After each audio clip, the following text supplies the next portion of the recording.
Welcome to the reading of Pamela Coleman Smith, the artist behind the tarot, an article about the artist published on the Thought Company website.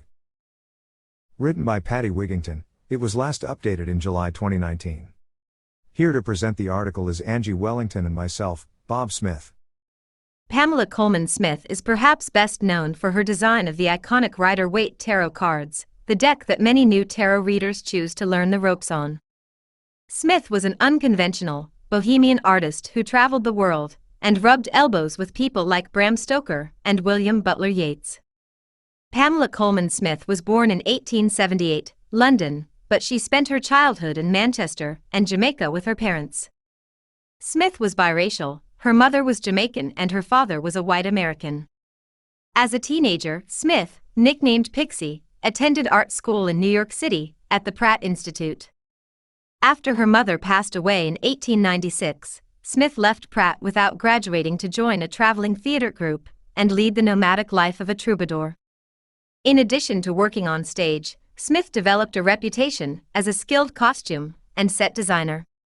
During the early part of the 20th century, this was an unusual occupation for a young, single woman. She was also active in the women's suffrage movement around the turn of the century. Little is known about her romantic life, although Smith never married or had children. It's certainly possible that she preferred women. Scholars have speculated about her relationships with housemate Nora Lake, as well as Smith's close friend, actress Edith Craig, who was definitely a lesbian.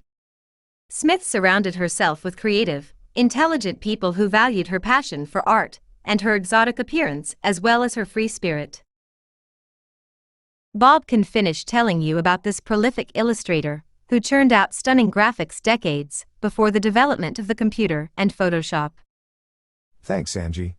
To continue this article, Smith developed a stylized look that soon put her in high demand as an illustrator. Some of her most popular drawings were utilized in works by Bram Stoker and William Butler Yeats. In addition, she wrote and illustrated her own books, including a collection of Jamaican folk tales called Anna C. Stories. According to Dianca London Potts, Smith became known for her miniature theatrical pieces inspired by Jamaican folklore and her illustrations, which helped her create a name for herself within artist circles in New York and abroad. She became a sought-after illustrator and buzzworthy figure within her community.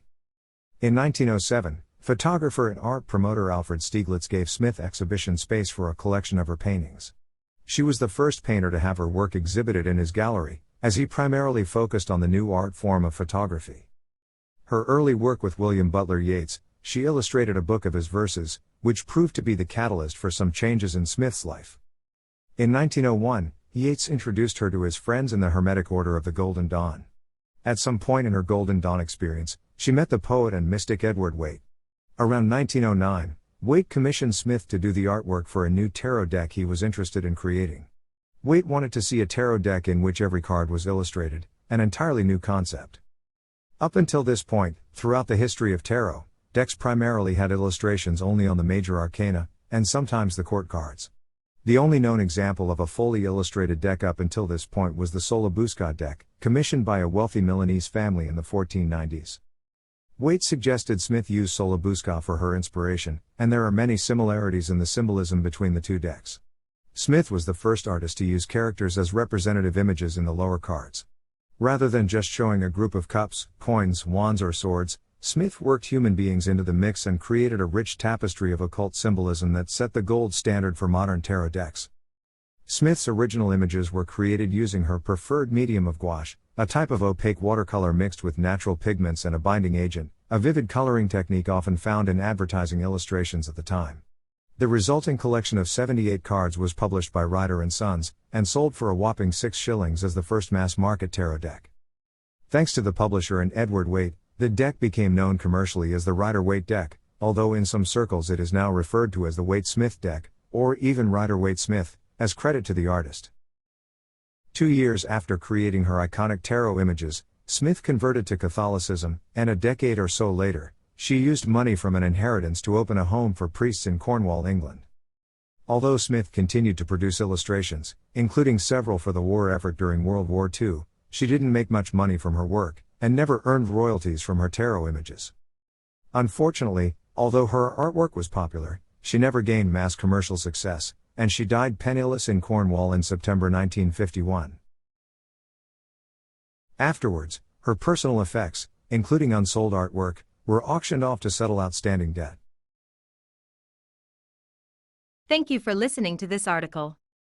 The print version can be found on the thoughtcompany.com website. If you'd like your articles or book read for use in your podcast and ebook sales, visit sketch-views.com or write voices at sketch-views.com. We look forward to hearing from you.